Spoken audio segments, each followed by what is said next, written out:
Today we are talking about Final Cut 10.7 that was just released. There's tons of video out right now, and I see a lot of people going over the things that have been released in the update, right? We got the magnetic scrolling timeline, which is something that I'm not gonna say is needed, but much appreciated. So thank you, Apple, for adding that to it.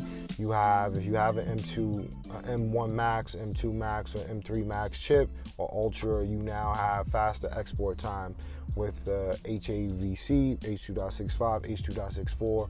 From what I've seen online, videos already posted, it's not a significant jump, but it's appreciated as well, right? It's not needed, but it's appreciated. For someone like me that normally when I cut up a project, I'm going to watch Netflix and I come back and it's done.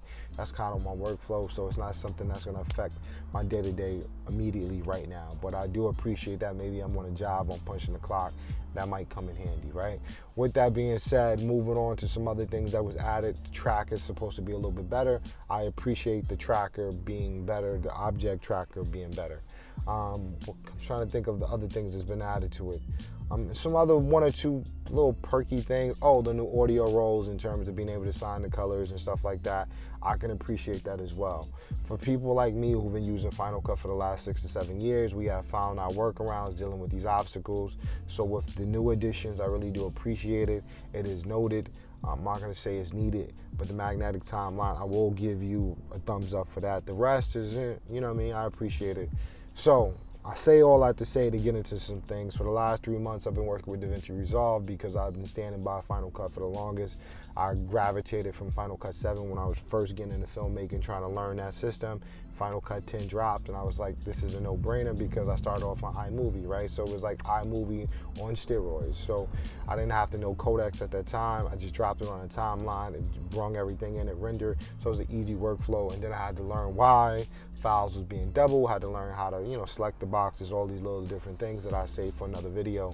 And I was like, oh, this is a no-brainer. As someone that works in the industry as an actor, and primarily, when I was asking for advice about editing software and all the OGs in the industry were like, nah, don't do Final Cut 10 is trash. I get it.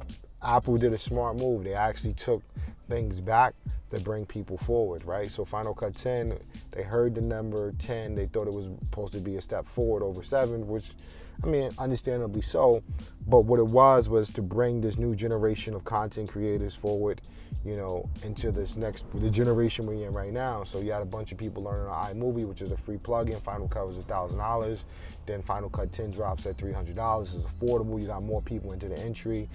iMovie on steroids, easier learning curve, and a lot of things they didn't have, like the dual viewer was added back. Color wheels was added, noise isolation, voice isolation was added, all these things over time. So I appreciate the updates, and Final Cut has grown, but the main reason why I rocked out with Final Cut, I edit on a Mac, and in terms of the speed of working on a Mac, it just made sense. Apple product, Apple system, Apple got the bag. They're eventually gonna get around to it. They are a little bit slow, but the one thing I'm gonna point out that's a little frustrating after using Resolve, 3 key things that I'm gonna say that makes me want to continue to master Resolve and take it to another level, that if Apple could add this, I don't need to master Resolve, right? So I love the cut page, I love the edit, I love the Fairlight, all those are well things, and I love the color wheels, right? But I've been using, like I said, I had Color Finale Pro, so I got the color wheels, even though Final Cut eventually got around to adding the color wheels, which is appreciated, but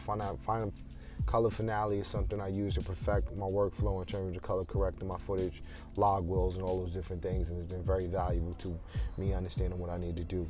The object tracker is appreciated, but the Resolve object tracker is a little bit better.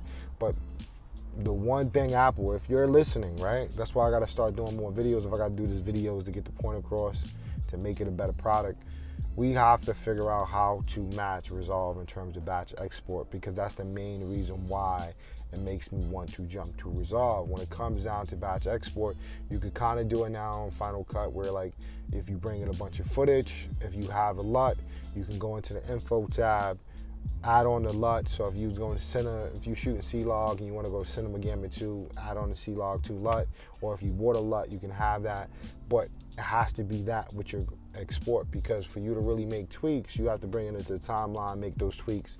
Where what I appreciate with Resolve, every clip is sitting there, you can copy and paste over the changes and then make the little tweaks. And then after you make the little tweaks, you can export everything out, and it's going to export. If you export from the timeline, for one, you can't export individual clips from the timeline. And Final Cut, they have other options where you can select and resolve source name, the same channel audio as a source, and those are very, very valuable assets for someone that does client work, pumping out hundreds of clips, 4K, C-Log, 10-bit footage, you know what I mean? So to be able to make those quick tweaks, those cuts, export out and change immediately is something that makes me continue to perfect and resolve, you know, to be able to export clips really, really fast. So Final Cut, if you're watching this video, the biggest thing I need you to step up to, because I'll defend you on every other front in terms of the efficiency and the speed, and Final Cut, the magnetic timeline, but we need to address the batch export situation. If we can find a way to export individual clips from the timeline after be color corrected without the LUT being removed, because it'll come out flat picture profile, that'll be a huge brainer. And I know you have the capabilities, because there was a workaround with it when I first, you know, bought Frame.io, which is a great, you know, cloud database. When it started out, you can, you know, share the client work, upload, they can make notes on it. You know, now it's, you know, it's a monthly fee that's kind of expensive. I believe Adobe, you know, purchased it out. But Frame.io, the main reason why I first purchased Frame.io, because it gave me the ability to, you know, edit in the timeline, export those files with the LUT that I color corrected on. So Final Cut, if Frame.io, which is not your company, was able to find a way to do that, I know you can do it too. So let's address that situation. Everything else I think is obstacles, and you know, other programs are good or whatever, but I think Final Cut, you got a good handle on things, and I still appreciate you. But let's fix that batch export. With that being said, you know, it's just a quick little update on this video.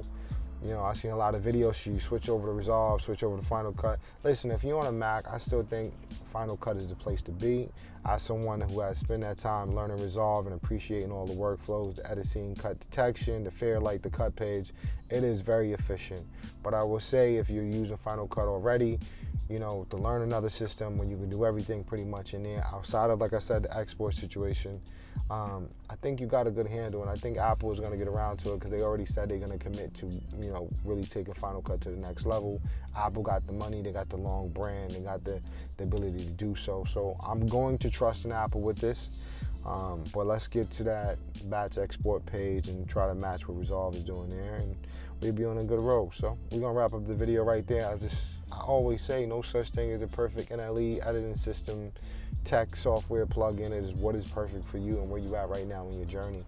Quick side note, one of the biggest bonuses of Adobe is that it works on Windows and works on Mac. You know, for me, it's a little buggy, crashed on me a couple times, so not for me. But in terms, I still use Lightroom, I still use Photoshop, I still use those different tools, you know, but when it comes down to video editing, Final Cut and Resolve is my 1A and 1B, so that's where it's gonna be at. But we're gonna wrap up the video right there. As always, stay creative, be courageous, and get on your grind.